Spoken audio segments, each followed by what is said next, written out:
আসন্ন বিধানসভা নির্বাচনকে সামনে রেখে বৃহস্পতিবার দুপুরে বালুরঘাটে বিজেপির জেলা কার্যালয়ে বিজেপির প্রার্থীদের নিয়ে বিশেষ বৈঠক করলেন বিজেপির প্রাক্তন রাজ্য সভাপতি তথা কেন্দ্রীয় শিক্ষা প্রতিমন্ত্রী সুকান্ত মজুমদার। জেলার 6টি আসনের মধ্যে 4টি বিধানসভা আসনের প্রার্থীরা এদিনের বৈঠকে উপস্থিত ছিলেন।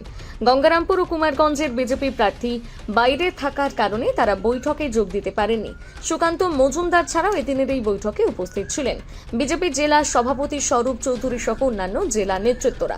এ নিয়ে এদিন দুপুরে বালুরঘাটে বিজেপির জেলা কার্যালয়ে সাংবাদিকদের মুখোমুখি হন সুকান্ত মজুমদার। তিনি বলেন, আসন্ন বিধানসভা নির্বাচনকে কেন্দ্র করে দলীয় কিছু নির্দেশ রয়েছে, যা বৈঠকের মাধ্যমে প্রার্থীদের জানানো হয়েছে। দলীয় নির্দেশ মেনে ভোট প্রচার বা অন্যান্য কাজ করতে হবে বলে সুকান্ত মজুমদার জানিয়েছেন। দেখুন, আমাদের প্রার্থীদের সাথে এবং আমাদের জেলার যারা পদাধিকারী আছেন, বিধানসভার কনভেনার এবং অন্যান্য যারা নেতৃত্ব, তাদের সাথে বৈঠক হয়েছে। পার্টির নির্দিষ্ট কিছু নির্দেশাবলী আছে, সেই নির্দেশাবলী অনুসারে ক্যান্ডিডেটদেরকে চলতে হয় ভারতীয় জনতা পার্টিতে। তো স্বাভাবিকভাবে সেই নির্দেশাবলী উপর থেকে নিচ পর্যন্ত পৌঁছে দেওয়ার জন্য, অর্থাৎ প্রার্থীদের মাধ্যমে তারপরে একদম পার্টির অন্তিম যে কর্মী সেই পর্যন্ত পৌঁছে দেওয়ার জন্যই এই বৈঠক। এই বৈঠকের মাধ্যমে পার্টির নির্দেশ, রাজ্য নেতৃত্বের নির্দেশ, তা আমাদের কর্মীদের মধ্যে পৌঁছে যাবে প্রার্থীদের মাধ্যমে। বালুরঘাট থেকে রিপন ভৌমিকের প্রতিবেদন, নিউজ টুডে।